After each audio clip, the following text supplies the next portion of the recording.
Welcome to the Techmeme Ride Home for Tuesday, October 18th, 2022. I'm Brian McCullough. Today, new iPad Pros and new Apple TV 4Ks. Meta walks away from the Giphy acquisition, layoffs at Microsoft, high attrition at Amazon. Mobileye is probably going to IPO at a significant discount than people had hoped, and why I've been telling you that the energy in Silicon Valley is switching to AI startups. Here's what you missed today in the world of tech.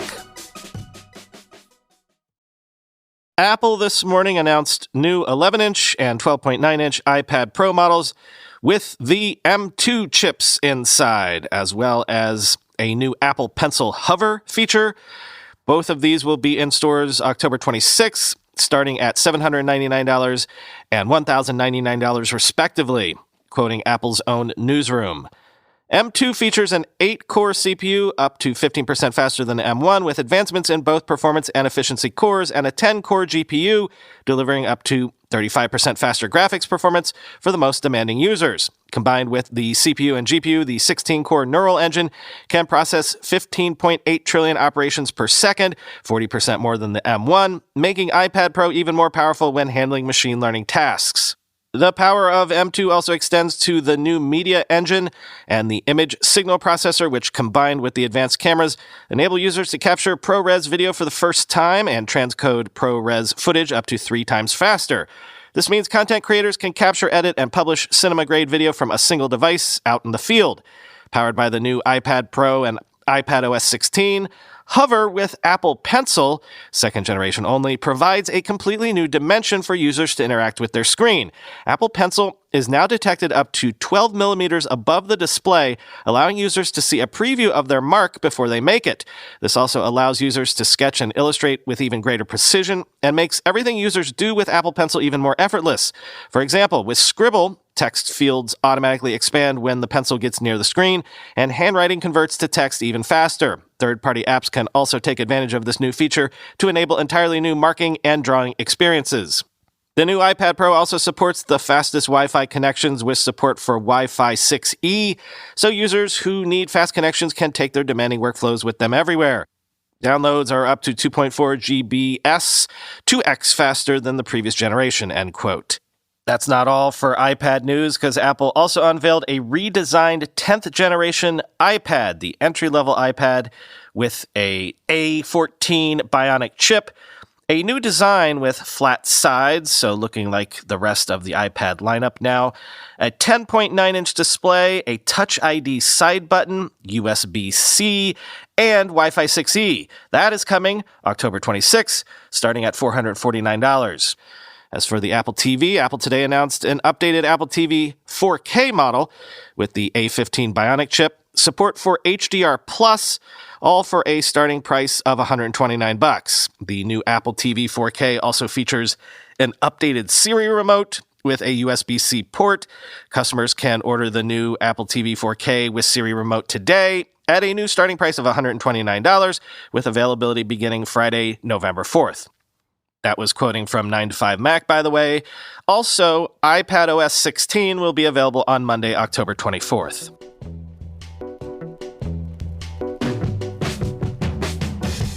Earlier this morning, the United Kingdom's competition watchdog gave a final ruling saying Meta's acquisition of animated GIF platform Giphy could not go through. This was followed by news that Meta has agreed to divest itself of Giphy globally. They're throwing in the towel. I'm assuming there's a GIF for that.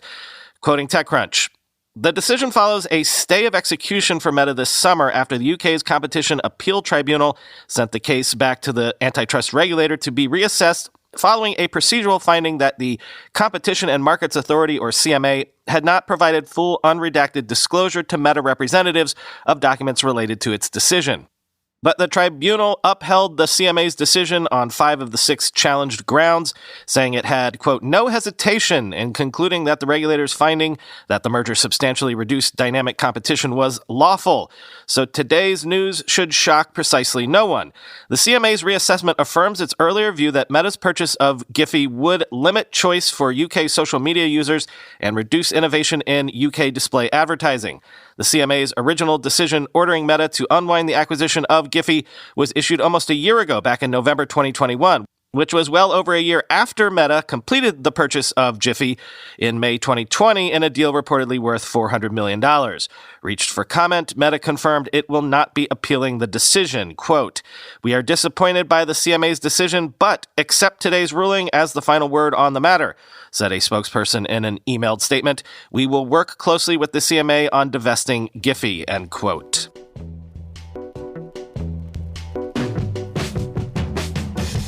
Microsoft announced layoffs across multiple divisions yesterday.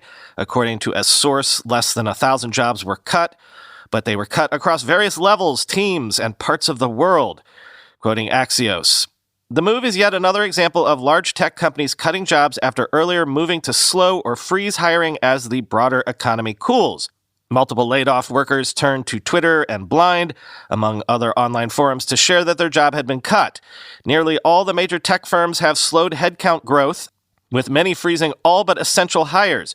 A number of companies have already moved to cut jobs, including Snap and, as Axios reported yesterday, Flipboard. Meta, which had already frozen hiring, plans to cut budgets in most divisions, with layoffs expected," end quote. One quick thought on this, and take it in the spirit I intend it, because obviously I don't want to be blasé about people losing their jobs.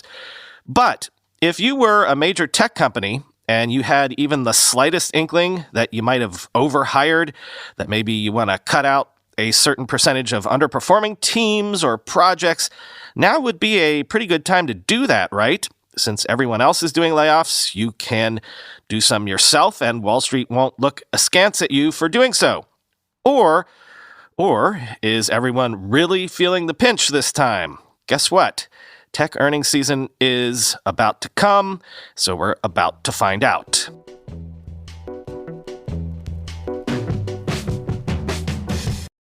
Somewhat related, though this is kind of something we already knew, but according to an internal document seen by Engadget, Amazon has a high attrition rate across all levels of its workforce. In other words, people join Amazon and then turn around and leave Amazon not long after. This turnover is so intense that it is apparently costing Amazon $8 billion annually, and workers choose to leave twice as often as layoffs and firings occur. So basically, Amazon can't really get their arms around this. Quoting Engadget, "Amazon churns through workers at an astonishing rate, well above industry averages," according to a tranche of documents marked Amazon Confidential provided to Engadget and not previously reported on. That staggering attrition now has an associated cost. Quote, "Worldwide consumer field operations is experiencing high levels of attrition, regretted and unregretted, across all levels, totaling an estimated $8 billion annually for Amazon and its shareholders," one of the documents authored earlier this year states. For a sense of scale, the company's net profit for its 2021 fiscal year was $33.36 billion. The documents, which include several internal research papers, slide decks, and spreadsheets, paint a bleak picture of Amazon's ability to retain employees and how the current strategy may be financially harmful to the organization as a whole. They also broadly condemn Amazon for not adequately using or tracking data in its efforts to train and promote employees, an ironic shortcoming for a company which has a reputation for obsessively harvesting consumer information. These documents were provided to Engadget by a source who believes these gaps in accounting represent a lack of internal controls. Regretted attrition, that is, workers choosing to leave the company, quote, "occurs twice as often as unregretted attrition," people being laid off or fired, across all levels and businesses, according to this research.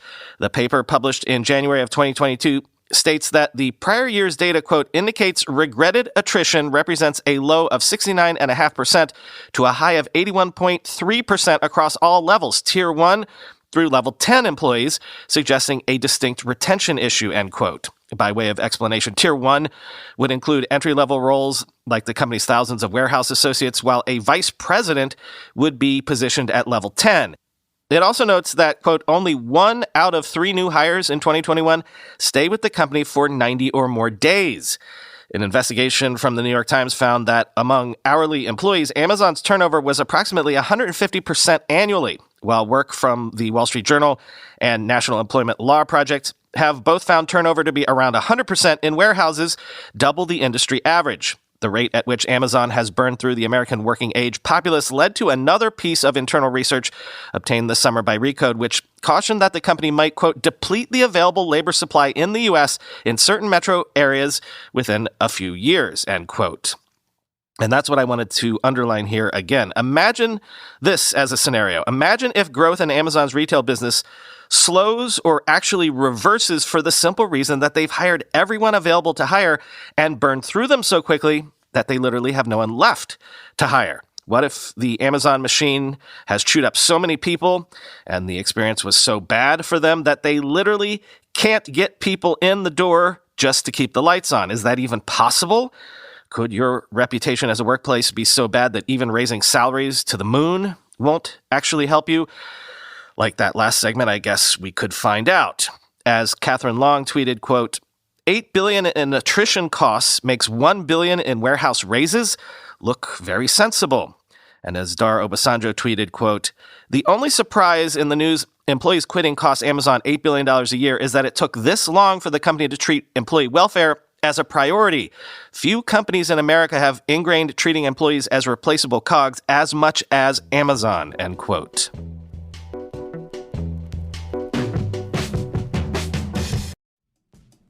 This is an ad from listeners who answered my call to fill my vacant ad inventory. Hey friends, are you a developer? Are you looking for a new podcast by developers for developers? How about one where the hosts are part of our mutant podcast army? Well, I've got one for you. It's called Merge Conflict. Join developers James and Frank each week as they break down what is happening in their developer lives, but also the greater developer community. By day, they may be .NET developers focusing on building iOS, Android, Mac, and Windows apps, but they also cover web development, cloud-native development, microservices, hybrid development, cloud computing, and a bunch of machine learning and AI stuff. To learn more about Merge Conflict, head to mergeconflict.fm or search for Merge Conflict on the podcast app you are using right now to download their latest episode or binge their back catalog of over 300 episodes. Check out our friends at the Merge Conflict podcast. Another sign of the times, sources say Intel is eyeing a significantly lower sub-$20 billion valuation for the IPO of its Mobileye self-driving car unit, down from the originally expected $50 billion plus IPO valuation, quoting the Wall Street Journal. By selling fewer shares at a lower price, the company and its advisors are hoping to drum up interest that will push up the shares after they start trading, some of the people said. In another sign of the challenges facing the offering, Mobileye plans to launch its roadshow for prospective investors on Tuesday, a day later than anticipated. The goal is still for the shares to begin trading October 26, the people said. Intel and its advisors were encouraged to proceed with the roadshow Tuesday, in part by the surge in markets Monday, with the S&P 500 rising more than 2.5% on some positive earnings reports. Their hope is that the markets will improve at least somewhat and give way to a more hospitable environment by the time the shares debut. The deal is a test of the IPO market, which has been hit hard by rising inflation and interest rates, fears of a recession, and plummeting stock prices, especially for Mobileye's technology company peers. The U.S. IPO market is having one of its worst years on record, with traditional offerings on track to raise the least money since 1995 or before, according to DealLogic. Major U.S. indexes are all in bear markets, defined in Wall Street parlance as a decline of 20% or more from a recent high. Also deterring new listings, the majority of companies that went public in 2020 and 2021 are trading below their IPO prices, many far below, end quote. Not only that, but remember that whole SPAC craze of a year ago? A bunch of electric and self-driving startups went public via SPACs then, and according to a recent Crunchbase News analysis, 14 self-driving vehicle tech companies that went public in the past 2 years have seen an 80% or greater average decline in their post-IPO stock price. So, investors don't seem to have much faith in this space. I mean, Mobileye seems like a good business, at least in this space. It had $854 million in revenue for the first 6 months of its fiscal year, up 21% from the year earlier period. The company had a net loss of just $67 million. So in theory, they're on the cusp of turning profitable, which is when you would want to IPO. Question is, will that matter in this environment?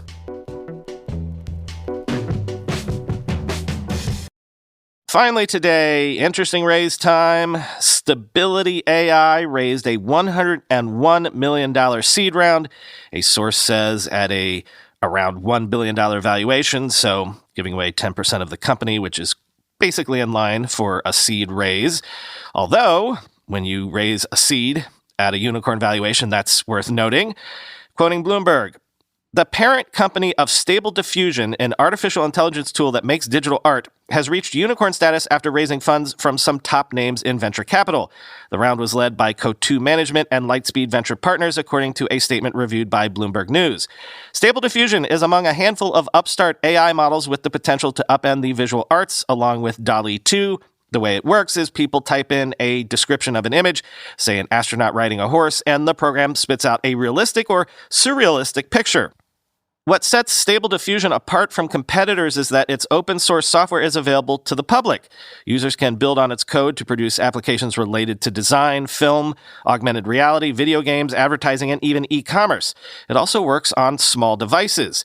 Its web application Dream Studio has more than 1.5 million users, and Stable Diffusion has more than 10 million daily users across all channels, according to Ahmad Mostaque, Chief Executive Officer of Stability AI, end quote. So that last bit is what I want to underline here. Remember when a few weeks ago on a Twitter space, I said to Chris that I felt like the eyes of Silicon Valley, especially VC eyes, were turning to AI and by implication away from Web3 and crypto? Well, those last numbers are why. Their application has 1.5 million users already, and Stable Diffusion itself has 10 million daily active users. Compare that to Horizon Worlds, Meta's big Metaverse play, which has 200,000 monthly actives, or compare that to Decentraland, which only boasted an all-time record of 675 daily active users. 675 versus 10 million. I know this Stable Diffusion stuff is new, this AI stuff is new, so we should probably revisit user numbers in the new year or 6 months from now. They could very well trail off. This could be a fad. I mean, the NFT market was seeing insane user numbers a year ago, but still, there's a big noticeable difference between products that you have to shove down people's throats or convince them to use, and products that people intuitively see the use of without you having to do much of anything.